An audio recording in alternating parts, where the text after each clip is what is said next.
Hello, welcome everyone to our AMA session for the Physical Pharmacy 1. So now I will be answering your question that you have posted in Mentimeter, and let us go to look at the question. Okay, the first question asks, Doctor, may I know between these sodium and chloride, why they have weaker bonds compared to these Na ion and also H2O, or between the Cl and H2O? Because from my understanding, NaCl is ion-ion interaction and they should have stronger bond like a silver nitrate. And yes, NaCl, they are ion-ion interactions. However, when they interact with water, okay, the energy for them to interact with water, actually the energy is much stronger as compared to the NaCl itself. If you look at the size of the Cl and also H plus or OH minus, then you will know that actually H2O, okay, they interact from this oxygen or from the hydrogen. And where is the oxygen sit and where is the hydrogen sit in the periodical table, then you will start to understand which one is having a stronger interaction, because they are smaller, so they're nearer to the nucleus of each of the atoms. So if you look at specifically the energy needed, actually Na and the water is actually stronger than NaCl itself. All right, okay, let's us look at the next question. So sorry doctor, but I'm still confused about the apparent solubility and equilibrium solubility. Could you explain more about this? So apparent solubility is like, okay, now I give you this example of this beaker here. Okay, you have a beaker of water and you have this amount of particle that you need to dissolve, right? Apparent solubility means, for example, this amount of particles is dissolving until everything is dissolving under the nature, okay? You call it equilibrium, okay, if they dissolve all, right? However, if you force them to dissolve, but actually they are, they don't like to dissolve, if you force them to do so, and if they manage, you call it apparent solubility, meaning that if they manage to dissolve under your force, okay, but they are not in a relaxed condition, meaning that they are not in the equilibrium condition, okay, so you call it apparent solubility.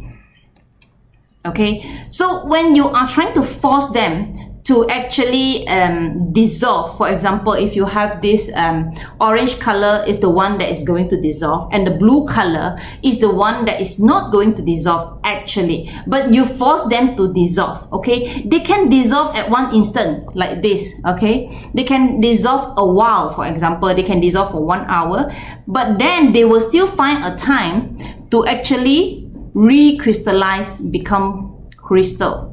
If you can look at the triangle pyramid crystal here, okay, given time they will still go back to their own crystal form, okay, but before they have managed to reach their equilibrium, okay, there is a condition like this when they try to dissolve, okay, and they manage to dissolve at molecular level with force. You call them apparent solubility. All right, okay, here comes the next question, which is related to what we have just taught here. Good day doctor, can doctor explain more about crystallization process from the solution? So if you look at the crystallization process on the solution, just now we have just talked about if you force the molecule to dissolve, okay, if that molecule has already saturated, okay, if they are saturated in this solution, okay, any extra of the molecule, they will start to become the seed for crystallization to happen, okay. So if they become the seed for crystallization to happen, okay, for example, this is the seed, and any molecule surrounding this seed will actually draw towards the nucleus of this crystal, and then they start to form crystal. So you will see they are growing as crystal. Okay, those are crystallization from solution, and crystallization from solution happen only when you have saturated solution or supersaturate solution. Okay, supersaturate solution is the condition where we call it apparent solubility. Okay, meaning that they are being forced to solubilize, and that condition you call them supersaturate. And supersaturate solution, they have a very high tendency to be recrystallized, meaning they crystallize in the solution. So let us go to the next question. Doctor, I have a question regarding lecture 3 in slide number 18. Okay, mention a few examples of effects of crystal form and how do the different crystal form contribute to those effects.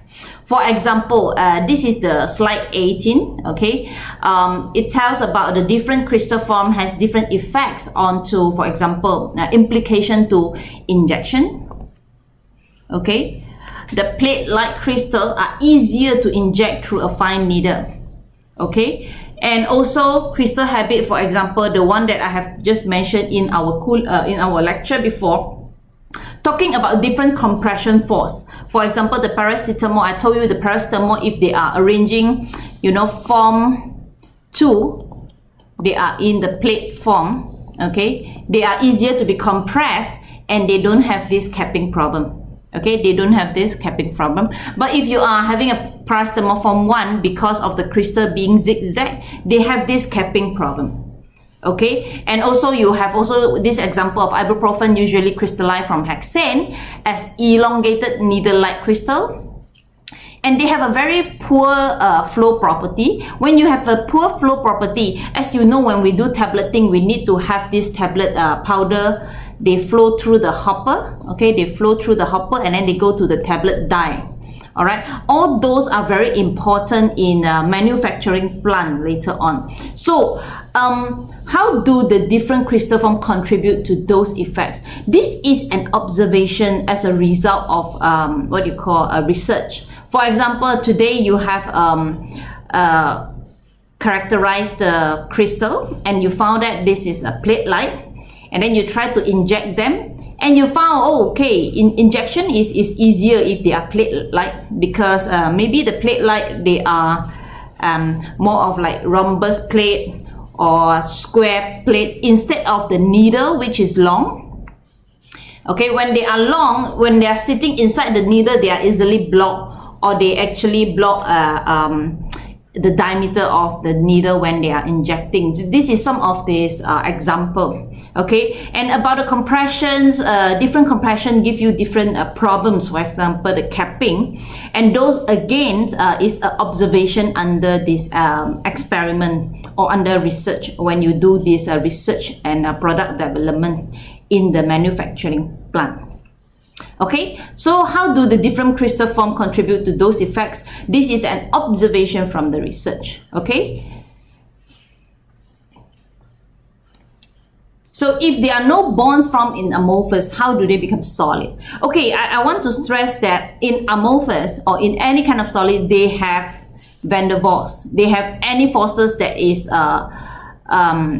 needed to form a solid. Okay, but amorphous is a type of solid, but there are no bond, no crystal bond, I should say. They do not have crystal bond, the original crystal bond that they have in a crystal form. Okay, they don't have crystal bond, but they do have other van der Waals. They do have other kind of bonds, hydrogen bonds, other than crystal bond. All right, so if you look at this diagram here, okay, when you melt, for example, when you melt your drugs, okay, they will behave like a liquid, right?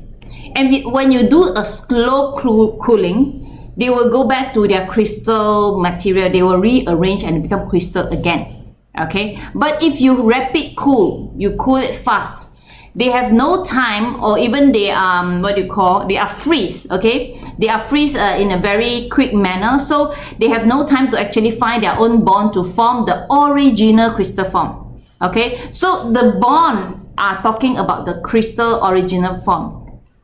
Okay, so they're still solid, but they have their own other kind of bonds, right?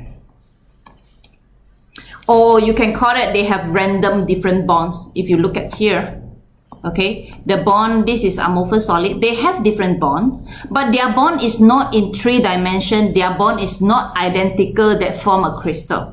Okay, so you cannot have this constructive wavelength in the X-ray. That's why they do not have this X-ray diffraction peak. But they still have bond, okay, but the bond is not order, is random, is not identical. All right. So next question, doctor mentioned that polymorphism is the occurrence of 2 or more clear different polymorph or form. Okay, is polymorphism considered as crystal solid? If yes, do they have same property as crystal solid, like in terms of solubility and dissolution rate? Okay, this is very much depend. Yes, polymorphism is occurring 2 or more different forms. Okay, is that a crystal solid? Yes, it is a crystal solid. So polymorph is a crystal solid. Polymorph itself is a crystal solid.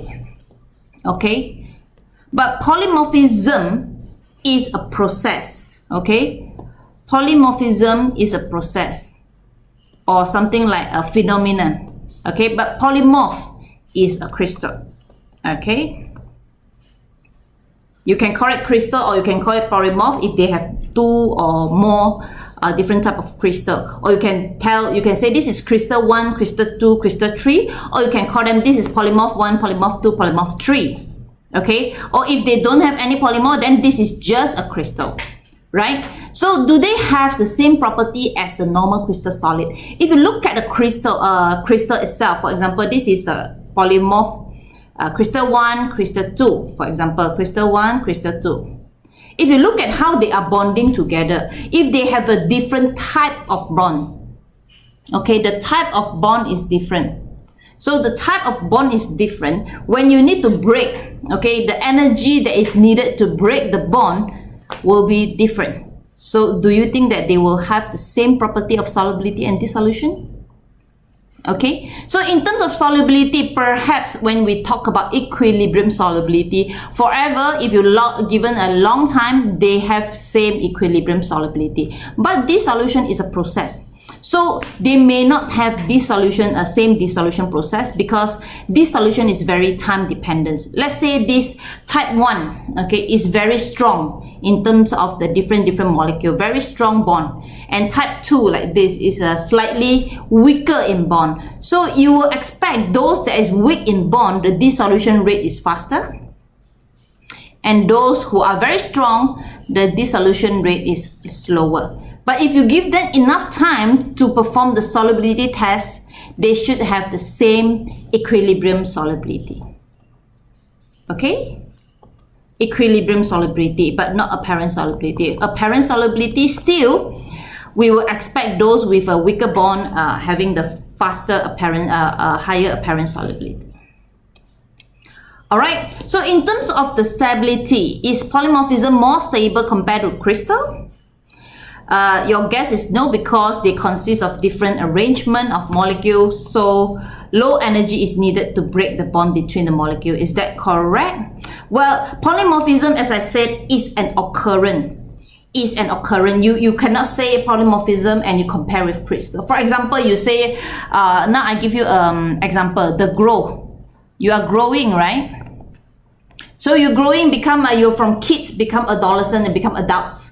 Okay, so you are kids, you are adolescent, and you are now adults, for example. So 3 of this is human.